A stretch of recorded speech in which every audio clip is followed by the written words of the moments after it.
بسم اللہ الرحمن الرحیم۔ شروع کرتا ہوں اللہ تبارک و تعالیٰ کے نام سے جو بڑا مہربان اور نہایت رحم کرنے والا ہے۔ اس دنیا میں جو بھی آتا ہے اسے موت کا مزہ چکھنا ہے اور قبر کی اندھیری کوٹڑی میں ضرور جانا ہوتا ہے۔ امیر ہو یا غریب ہو، بادشاہ ہو یا فقیر، اس نے موت کو گلے لگانا ہی ہوتا ہے۔ حضرت محمد صلی اللہ علیہ وآلہ وسلم نے فرمایا، جب انسان کی روح نکلنے کا وقت ہوتا ہے تو اللہ پاک اس کی طرف 5 فرشتے بھیجتا ہے۔ پہلا فرشتہ اس کے پاس اس وقت آتا ہے جب اس کی روح حلقوم یعنی حلق تک پہنچتی ہے۔ وہ فرشتہ اسے پکار کر کہتا ہے، اے ابن آدم، تیرا طاقتور بدن کہاں گیا؟ آج یہ کتنا کمزور ہے۔ تیری فصیح زبان کہاں گئی؟ آج یہ کتنی خاموش ہے۔ تیرے گھر والے اور عزیز و اقارب کہاں گئے؟ تجھے کس نے تنہا کر دیا؟ پھر جب اس کی روح قبض کر لی جاتی ہے اور کفن پہنا دیا جاتا ہے تو دوسرا فرشتہ اس کے پاس آتا ہے اور اسے پکار کر کہتا ہے، اے ابن آدم، تو نے تنگ دستی کے خوف سے جو مال و اسباب جمع کیا تھا وہ کہاں گیا؟ تو نے تباہی سے بچنے کے لیے گھر بسائے تھے وہ کہاں گئے؟ تو نے تنہائی سے بچنے کے لیے جو انس تیار کیا تھا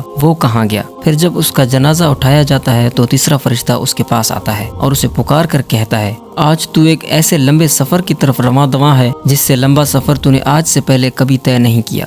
آج تو ایسی قوم سے ملے گا کہ آج سے پہلے کبھی اس سے نہیں ملا۔ آج تجھے ایسے تنگ مکان میں داخل کیا جائے گا کہ آج سے پہلے کبھی ایسی تنگ جگہ میں داخل نہ ہوا تھا۔ اگر تو اللہ عز و جل کی رضا پانے میں کامیاب ہو گیا تو یہ تیری خوش بختی ہے، اور اگر اللہ عز و جل تجھ سے ناراض ہوا تو یہ تیری بدبختی ہے۔ پھر جب اسے لحد میں اتار دیا جاتا ہے تو چوتھا فرشتہ اس کے پاس آتا ہے اور اسے پکار کر کہتا ہے، اے ابن آدم، کل تو زمین کی پیٹھ پر چلتا تھا اور آج تو اس کے اندر لیٹا ہوا ہے۔ کل تو اس کے پیٹھ پر ہنستا تھا اور آج تو اس کے اندر رو رہا ہے۔ کل تو اس کے پیٹھ پر گناہ کرتا تھا اور آج اس کے اندر نادم و شرمندہ ہے۔ پھر جب اس کی قبر پر مٹی ڈال دی جاتی ہے اور اس کے اہل و عیال، دوست و احباب اسے چھوڑ کر چلے جاتے ہیں تو پانچواں فرشتہ اس کے پاس آتا ہے اور اسے پکار کر کہتا ہے، اے ابن آدم، وہ لوگ جو تجھے دفن کر چلے گئے اگر وہ تیرے پاس بھی ٹھہر جاتے تو تجھے کوئی فائدہ نہ پہنچا سکتے۔ تو نے مال جمع کیا اور اسے غیروں کے لیے چھوڑ دیا۔ آج یا تو تجھے جنت کے اعلی باغات کی طرف پھیرا جائے گا